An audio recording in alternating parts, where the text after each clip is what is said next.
1-2-1 also in the fifth round when Lee Sharp scored the winner. United went on to win the cup as they beat Liverpool 1-0 in that 1996 final. But that was then. This is now. United with a good build-up to their first goal. Ruud van Nistelrooy running across the field outside to Ryan Giggs in front. Paul Scholes makes it 1-0 as he beats Arne Arison, who was in for David James, who's cup-tied.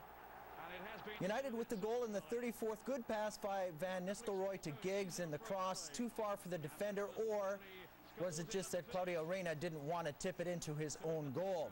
Minutes later, Gary Neville, he was fouled just inside the area but took a dive. Joey Barton involved, and that's where things got a bit out of hand. If he's not careful, he'll be booked for that. Well, City were in sets, but McManaman there getting involved with Neville, who surely headbutted him. Goodness me. Well, there was no way it was a penalty. Neville, for my money, dived. City players reacted furiously. And then this broke out. Everybody rushing in to defend teammates. I think that's Silvestre who's been caught. He's off. And if the referee saw what I saw, I can't see that he has any argument. A headbutt. It was quite clear. So Gary Neville gets the red card for the headbutt, and Joey Barton did receive a yellow. United were down to 10 men after just 38 minutes. Second half, Cristiano Ronaldo with the free kick, far post. Ruud van Nistelrooy knocks it in to make it 2-1 after 71. It's Cristiano Ronaldo with the delivery. The nice ball that drops just in front of Ryan Giggs, who touches it slightly. Then Van Nistelrooy, who hits the post. Didn't get hurt, though. And it's now a comfortable lead. 3 minutes later, Quinton Fortune in front to Giggs. He stopped at the rebound. There's Cristiano Ronaldo to make it 3-0. Good run by Fortune to turn the corner. Giggs hits the strike off the hop, and Ronaldo is there to cut in the goal. 3-0 after 74 minutes of play. But Manchester City would pull one back. Richard Dunn with the cross, Sylvain Distin with the flick, and it's Michael Tarnat with the goal as he beats Tim Howard 3-1 after 78. 2 minutes later, United would restore their 3-goal cushion. Ronaldo the service, and Roy Keane to Van Nistelrooy. That made it 4-1 after 80. But City tried to make it more respectable. Free kick taken quickly, and there it is, 4-2. Robbie Fowler catching United off guard, and he goes with the quick strike. And Tim Howard was still getting set up. Look at how far he was from where the ball ends up. 4-2 after 86, but in the end, though, United go through to the quarterfinals of the FA Cup, despite being a man down since the 38th minute. And that goal probably would have been a lot more controversial if the scoreline. This time, Fulham looks to find ace in the hole. Mick, the coach driver, he's unbeaten over 10 trips with the side. Seriously, Hammers unbeaten with Mick at the wheel. So how would they fare in this one today? Well, it's the Hammers off to a driving start. Crisp passing, good legs making things happen. The chip in the box right on from Marlon Harewood, but Edwin van der Sar is there, forced to react just seconds into the match. Fulham manager Chris Coleman going to a 4-4-2 for this one, looking to tweak a little in the early stages with a few suggestions from the touchline. Not long later, his side will create. Morte sends the ball out left for Steve Malbronk.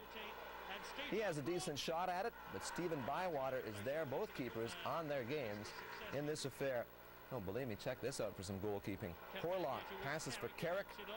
He'll reach back and fire. Edwin van der Sar diving to grab it on the short side. Horlock forces Carrick a little bit to slow down and reach back, but he does all of those things and then lets it rip. It's a good shot by the lanky Dutchman right there. Still no score. That looks to be in jeopardy minutes after the other end. Carlos Bocanegra crosses into the box. It's knocked away, but he stays with it and ends up getting it back. Bocanegra then sends the ball goalward, and this one goes off the post. How about that? Catching everybody off guard. Another look. Not sure if it was a missed cross or a cheeky shot. Either way, it beat the goalkeeper, but could not beat the post. Bocanegra very near it, giving Fulham the lead. Late in the half, the Hammers produce a terrific chance to go out in front. Brian Dean in position, and he gets the head on it. Van der Sar stretches out in a hurry. The nationwide side carrying the play as the teams hit the interval. After the break, West Ham picks up where they left off. The deep pass to Matthew Etherington. He plays it out front. Van der Sar gets a hand on it. And then watch Brian Dean pounce on the rebound. But Van der Sar is there, forcing the shot to be high, and it's high and wide from close range. Time winding down now. West Ham pushing on again. Etherington once more. Looking dangerous with the cross. Van der Sar knocks it aside first, then follows up with the brilliant save on the rebound. A tremendous series of goalkeeping from Edwin Van der Sar. Knocks the cross. It would have been a sure-headed goal away, and then follows up on the loose ball. Van der Sar doing a tremendous job to Rob Carrick on the second chance. This is unbelievable and worth a third look.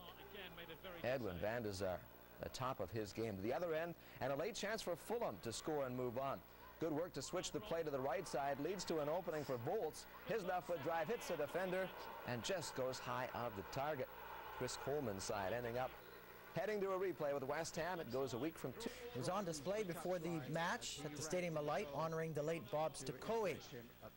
Birmingham in the dark. Michael Forsell would receive from Clinton Morrison, and he'll fight his way through the Sunderland defense and beat Mark Poom, and it's 1-0 for the visitors after 28 minutes.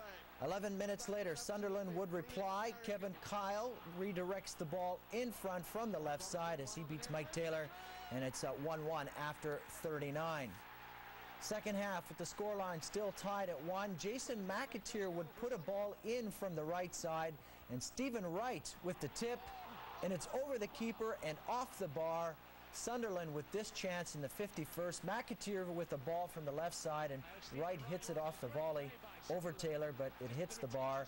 Sunderland and Birmingham end in a draw of 1, and they will replay this. And you, the host, looking. Arsenal and Chelsea met for the 4th successive year. The familiarity hadn't bred friendships. The first half was littered with yellow cards. Sol Campbell's the first after 4 minutes.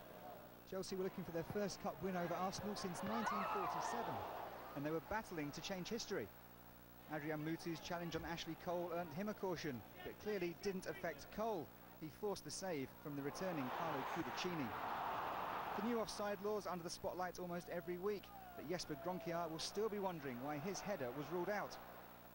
But Chelsea scowls became smiles 5 minutes before the break, Mutu beating Touré and firing Chelsea in front. Without Thierry Henry, Arsenal needed someone to provide the inspiration. Right on cue, Jose Antonio Reyes stepped forward. In 56 minutes, he unleashed a shot Henry himself would have been proud of, and the holders were level. But the Spaniard wasn't finished there. 5 minutes later, he put his new side in front. And that was enough to take Arsenal through. 8 minutes before time, the new Highbury hero left to rapturous applause. So more Arsenal anguish for Claudio Ranieri. Arsene Wenger now on course for his 4th final in a row. Simon Ellis-Jones, Sky Sports. Trip to the south coast. Liverpool began with purpose and were in front with a well-worked goal with just 67 seconds on the watch. Steven Gerrard took a return pass from Bruno Cheroux and set up Michael Owen, who gave Liverpool the perfect start. It took him into double figures for the season and was his 150th goal for the club. Portsmouth had few clear-cut chances. Nigel Quasi saw his shot go wide of the target. While at the other end, keeper Shaka Hislop produced a great save from Emil Heskey to prevent Liverpool extending their lead. In the second half, the home side might have had a penalty. Nothing given though. But they continued to create the better chances. Gerrard produced a great run from the halfway line and was just inches away from making it 2-0. And after Gerrard's free kick was only partially cleared, Hislop again came to Portsmouth's rescue with another great save, this time from Jamie Carragher. Liverpool, though, just couldn't make the most of their chances and were made to pay for not taking them. Alexei Smertin's cross fell to substitute Matt Taylor, who hit home a Portsmouth equaliser with just under a quarter of an hour to go. He raced the length of the pitch in celebration. In the last few minutes, Yakubu might have won it for Portsmouth, but his shot was saved by Jerzy Dudek. Half adieu to new boy Jose Antonio Reyes. Reyes sprints and strikes as he ties the match at 1 on a rocket to the top corner, and fans at Highbury erupt. Reyes with the beautiful strike to the top left side corner, and Cudicini just waves at the ball. This goal in the 56th, Reyes with the strike, rising with power. Indeed, a beautiful goal. Match tied at 1. Chelsea keeper Cudicini left in the 60th, and in came Neil Sullivan, and he faced this. Reyes makes it 2-1 in the 61st. The Spanish star with 2 goals in 5 minutes as he turns over the scoreline. Excellent through ball by Patrick Vieira. Reyes behind Mario Melchot. Sullivan gets a piece of it, but the ball just gets over the line despite the efforts of John Terry. Chelsea are knocked out of the FA Cup for the 4th straight year by Arsenal. A 2-1 final at Highbury. Arsenal's new boy from Sevilla, who doesn't speak any English, let his football do the talking on Sunday. Arsenal advanced to the quarters of the FA Cup. Arsenal and Chelsea.